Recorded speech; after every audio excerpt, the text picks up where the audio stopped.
Increasingly, through selective breeding, the differences between rulers and ruled will increase until they are almost different species.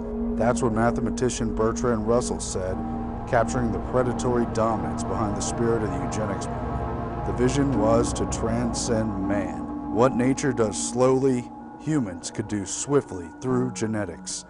Sir Francis Galton, first cousin of Charles Darwin, coined the term eugenics, and through the Royal Society in London brought it to prominence. Powerful and wealthy industrialists who'd concentrated huge monopolies at the height of the Industrial Revolution, seized upon the elitist treatise, fueling an international movement for eugenics as a means of keeping the masses of humanity under their yoke. Human labor lost value under the rise of technology. Life had become cheap, as an emerging scientific dictatorship made man a mere cog in a vast machine. Eugenics became more than just a policy to guide reproduction wisely. It evolved into many branches of control under state power. From eugenic sterilization laws in the United States and Britain, to the extermination policies of the Nazis and other dictators, to controls on the use of resources, carbon taxes, and the number of children families can have, the New World Order emerged from the shadows, and the state religion of population control became an all-out war against the individual and family. Good evening, I'm Aarron Dykes, and this is another Infowars special report. Tonight we're going to go in depth and look into the eugenics movement and what it means for our modern society and how we came to be mere pets in this system which seeks total control under the New World Order. What is eugenics? It's an elitist philosophy for a transhuman man which leaves behind the husk of the underclass. It's a way to wipe out the regular man and devalue human labor. We've reduced ourselves to being nothing more than inventory in a complex system under this nation and under this global treaty. There really is population control in the literal sense going on this planet, and we're tagged, traced, and numbered. Everyone knows about the complications, the risks, and the horrifying nightmares produced by RFID, tracking technology. What will happen if we have a chip under us? Facial scans, iris scans, recognition. Where did that all come about? To find out, we have to go back to the roots of the modern eugenics system. Back in 1883, when Sir Francis Galton, cousin of Charles Darwin, coined eugenics and made it a movement that would transform our modern society, especially in the Western world. Francis Galton developed the first system of biometrics, including fingerprints for criminal identification. He also developed supposed theories for racial hygiene, for improvement, for supposed positive eugenics, where the elites could breed and expect to increase their fold. Instead, his family, the Huxleys and the others who bred with him, disintegrated into halfway intelligent and halfway just disturbed human beings with lots of problems. But the system he set up emerged not only in the UK, where he was part of the Royal Society of London, but also in the US at the Eugenics Record Office at Cold Springs Harbor Laboratory on the East Coast, where in the early 1900s, some of the most wealthy industrialists, including the Carnegie family, the Harrimans, and the Rockefellers, set up a centralized records office where they sent field workers out to talk to ordinary people to collect data, height, sex, history, number of people in the family, bloodlines, racial information, and centralize it all, hair samples, try to analyze it and try to figure out who was worth sterilizing and leaving behind in this world and who was worth breeding to increase the numbers of supposedly good humans. The use of IBM developed Hollerith punch cards started being used in 1890 for the first U.S. census using modern scientific technology. This punch card allowed them to classify all these vital statistics and use the data to selectively analyze the population they were trying to control. That technology was further used by the eugenicist clique at Cold Springs Harbor for what was known as the Jamaican race mixing study, where in 1927 they studied the supposed benefits, risks, and tendencies of race mixing between, generally speaking, Negro and white populations and the so-called mulatto populations, all in Jamaica. That technology soon transferred over to Nazi Germany. These eugenic sterilization laws were not unique to Nazi Germany, though. The United States had these laws in more than 27 U.S. states, I believe 33 all told, set up starting in the early 1920s, but they didn't end until the late 70s and even early 80s, all disgracefully targeting the autonomy of the family and the individual, challenging the right to reproduce, and trying to bring in this eugenics world society.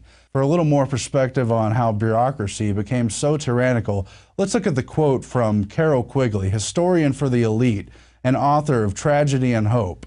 He said that the modern man, the 20th century supposedly democratic man, will in general have his freedom and choice controlled within very narrow alternatives by the fact that he will be numbered from birth and followed as a number through his educational training, through his required military and other public service, through his tax contributions, through his health and medical requirements, and his final retirement and death benefits. Carroll Quigley warned us, or was simply observing, that we are a number from birth to death under this eugenics New World Order system, which is a centralized control system using the modern industrial technology. How did this become so dangerous? Well, it was the elites, including those who were already dominant and those who became dominant at the height of the Industrial Revolution, who established these super monopolies, which we know, the Rockefeller oil monopoly, the Carnegie steel monopoly, and the Harriman railroad monopoly, very emblematic of that.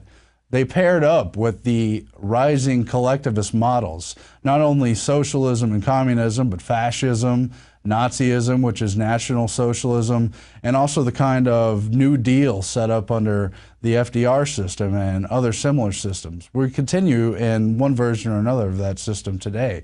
We have our Social Security numbers and all the other things just mentioned by Carroll Quigley. So we have baby's blood and databases. We have the Human Genome Project, which tries to analyze our racial data and draw conclusions and supposedly provide a more promising future. But what else are they using that for? And why does this collective model become so psychopathic? Let's look at a naked statement from George Bernard Shaw, a leading Fabian socialist who led the promise of socialism, which may sound like a good idea, they're going to take care of you, but look at that logo behind him. That's a wolf in sheep's clothing. He wasn't talking about a friendly socialism.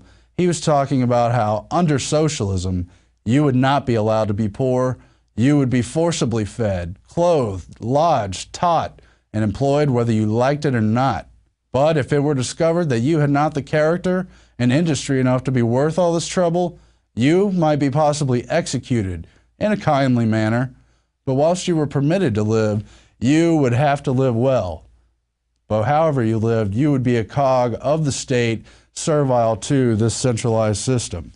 Now, today we have the post-World War II United Nations system, which itself has branches. UNESCO, the branch for education, science, and culture, headed by eugenicist Julian Huxley, who's from that original eugenics family, which included the Darwins, the Galtons, and T.H. Huxley, who was the elder grandfather of the author, Aldous Huxley, and Julian Huxley, the first head of UNESCO, also a transhumanist. You also have the United Nations Population Fund, which makes gross characterizations and recommendations, especially in developing and third world countries.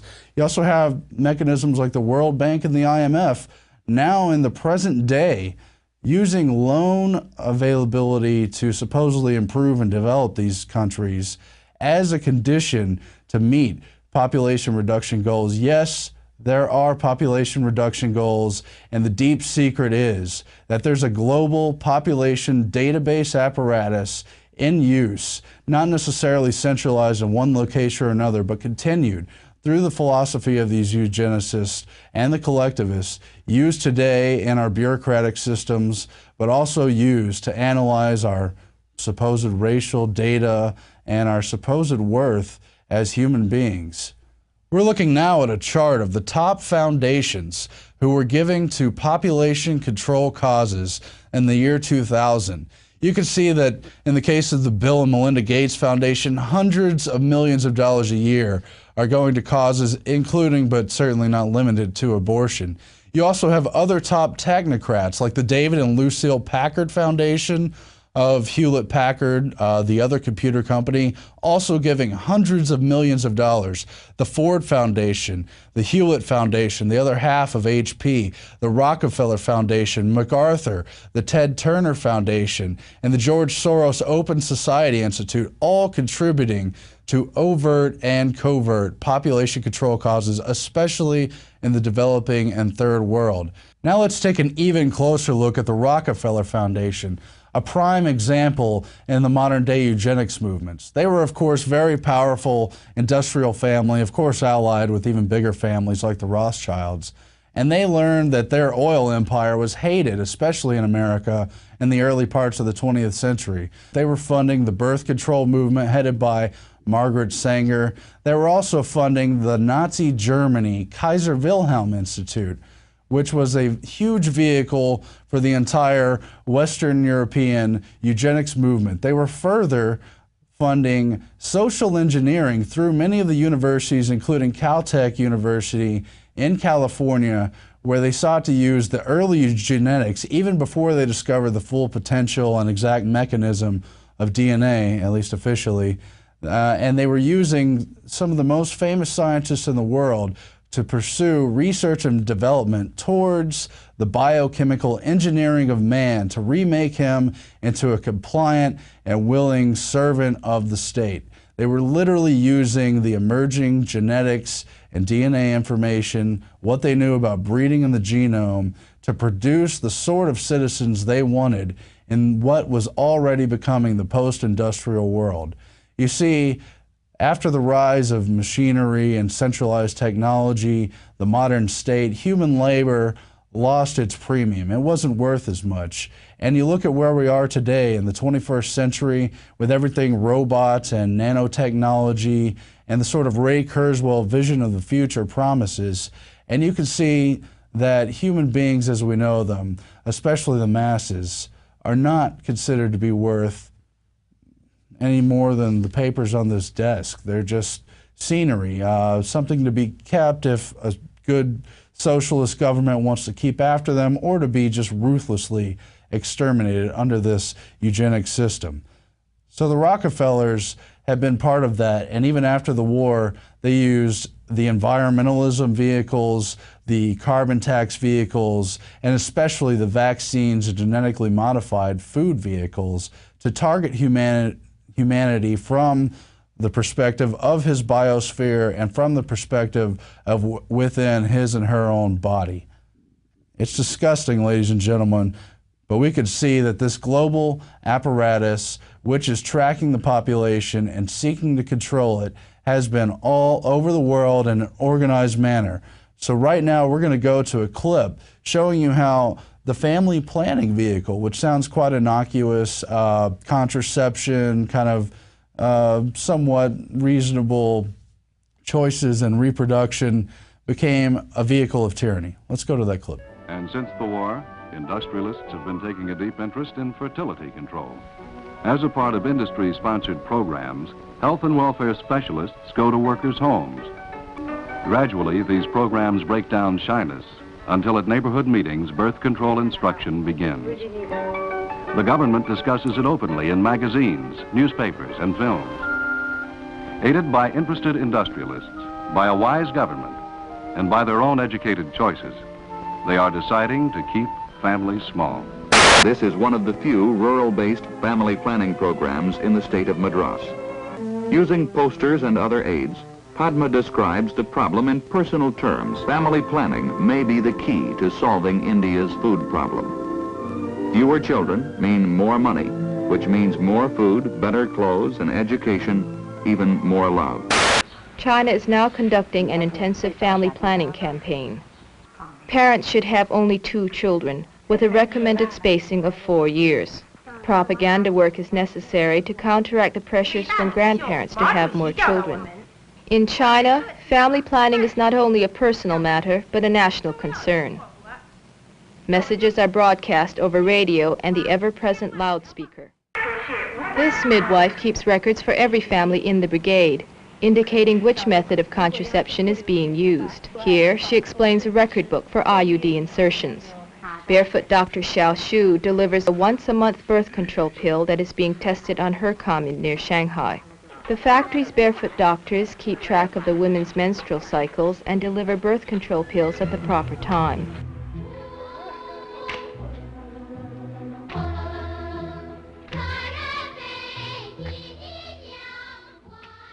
Ladies and gentlemen, you just saw clips from several different countries, China, India, Japan, all as part of this global family planning and Planned Parenthood movement.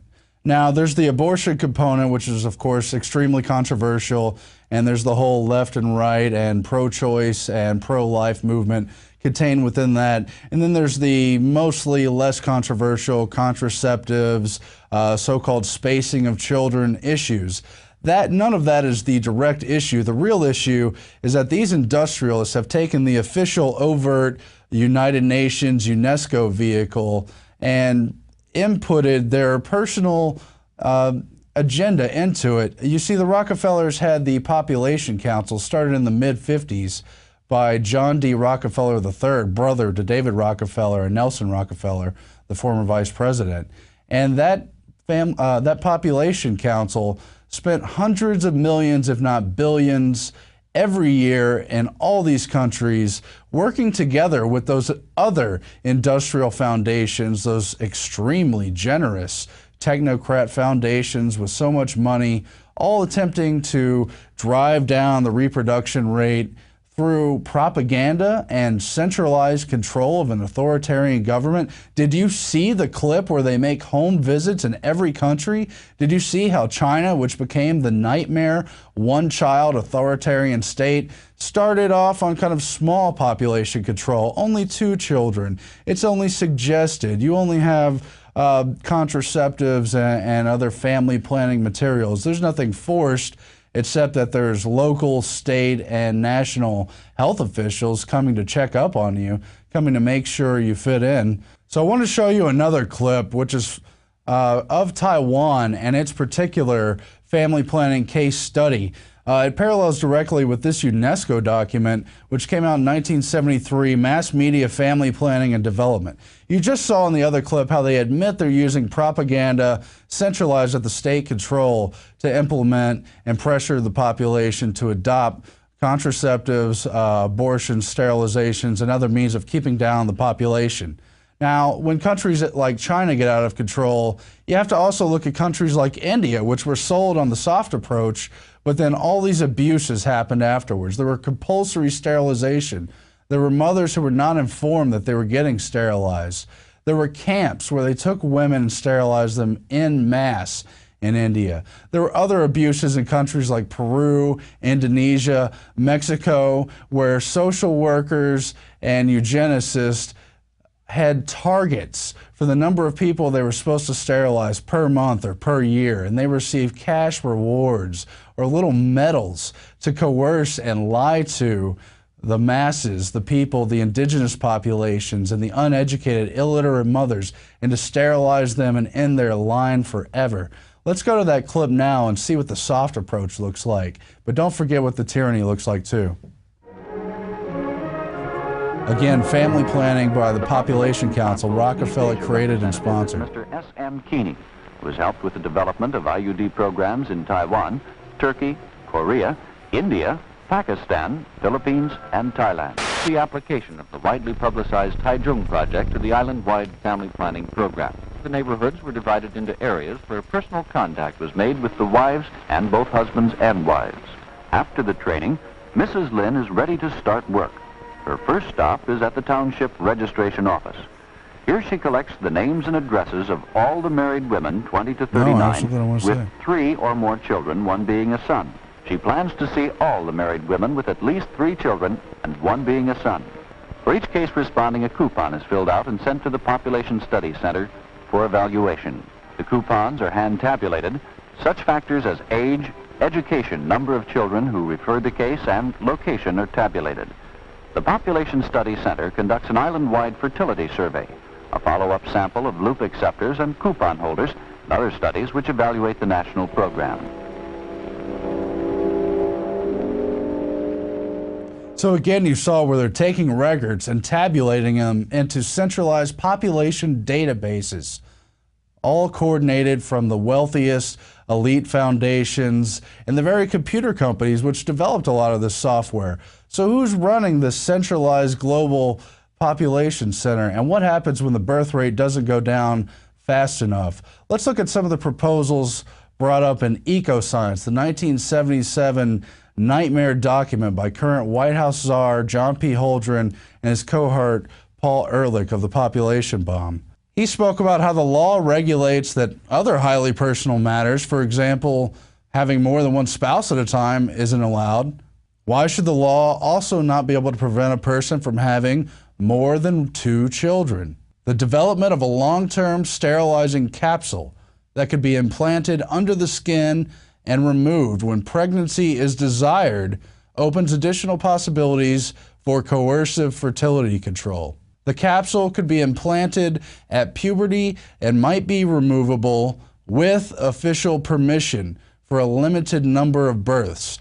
We're talking about life under a global system, where indeed it has been concluded that compulsory population control laws, even including laws requiring compulsory abortion, could be sustained even under the United States Constitution if the population crisis became sufficiently severe to endanger the society. Martial law under an emergency. That's what these people are writing about. And this system is absolutely authoritarian in its bent. Now, the Rockefeller Foundation and other major funds developed the Norplant implant, which would do just what this quote described, prevent people from being able to reproduce without government authority. Now, there's also something even more wicked developed by the Population Council, funded by the Rockefeller Foundation, all backed by the Rockefeller family. Starting in 1968, they looked at how to produce vaccines for male and then also female infertility. Then by 1988, they had direct proposals they were funding, including the study of a sperm immobilizing factor found in human serum, research on human anti-sperm antibodies, and the development of an anti-fertility vaccine. They also funded research on a potential contraceptive vaccine based on beta HCG synthesized in bacteria. And then by 1997, they had a working model. I've got it right here: fertility regulating and immunotherapeutic vaccines reaching human stage trials. These are vaccines which, when a woman is pregnant, will prompt an immunoresponse, similar to if they had tetanus or numerous other diseases, and abort the hormonal pregnancy response and prevent the baby from coming to term. That is what we have on the field, even as the Rockefeller Foundation continues to fund vaccine and genetically modified foods. Eugenics has been a long way through the overt eugenics movements of the earlier part of the 20th century, whereas in the post part, the after World War II phase was far more covert. And you can see already where they're using vaccines, food, sterilants, and water, and other bizarre proposals to begin to literally control the population, as well as holding it hostage to supposed environmental factors. Then there's where eugenics gets into foreign policy. Starting under the LBJ administration, Skull and Bones and Bush brother under the skin, William Draper, began advising LBJ on the need for the USAID agency, which could provide birth control in the third world for overpopulated countries. That led directly into the Nixon phase, where you had Henry Kissinger proposing the use of food as a weapon, and his other draconian proposals under National Security Memorandum Number 200. Would food be considered an instrument of national power? Is the U.S. prepared to accept food rationing to help people who won't control their population growth? Family planning performance and population control should be taken into account for appraisal of assistance requirements by USAID, meaning that the degree to which they reduce their population numbers should account for how much food aid they're going to receive. That's a starvation food as a weapon policy. It's absolutely disgusting, but unfortunately, it's nothing new. It's something Bertrand Russell, the English mathematician and supposed genius, came up with back in the earlier part of the 20th century when he proposed what amounts to an international food authority to, quote, deal with this problem of increasing population and decreasing food supplies, the old Malthusian formula, and saying it will be necessary to find ways of preventing an increase in world population.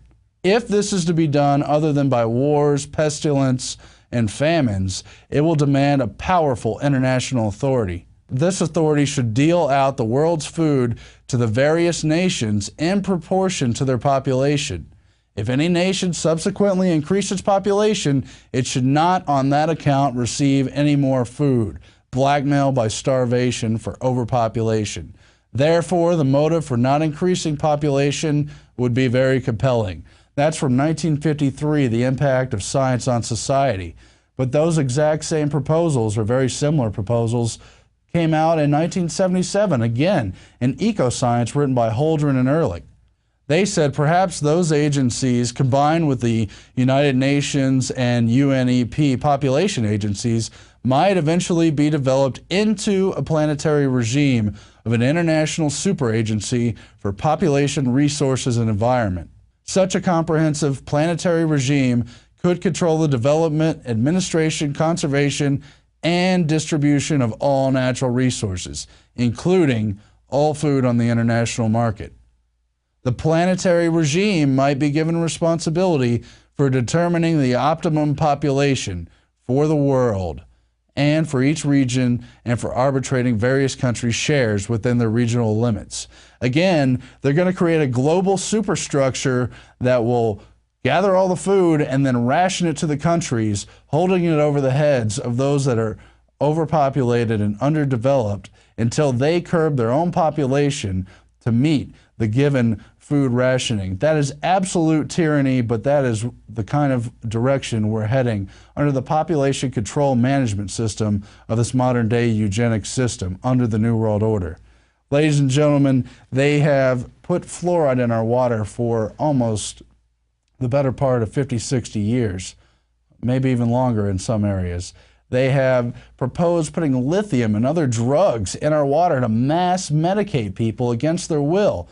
They have created genetically modified crops, which experts like Jeffrey Smith say cause sterility in the third generation in lab rats. Now, what happens if they feed Africa or other parts of the developing world genetically modified crops against their will or without their knowledge or through an international food agency, and it doesn't even occur to them until 60 years down the line that everyone's sterilized from eating this food? It's outrageous. But the Gates Foundation and the Rockefeller Foundation are part of the very companies pushing for the new green revolution through genetically modified foods in Africa as we speak, and the exact same foundations are behind the global initiative to vaccinate everyone. Ladies and gentlemen, these population control measures and so many others we didn't have time to get to tonight present a children of men scenario. We're going to wind up unable to reproduce anymore someday. They've written about this 80, 100 years ago. Ladies and gentlemen, these are the endgame times.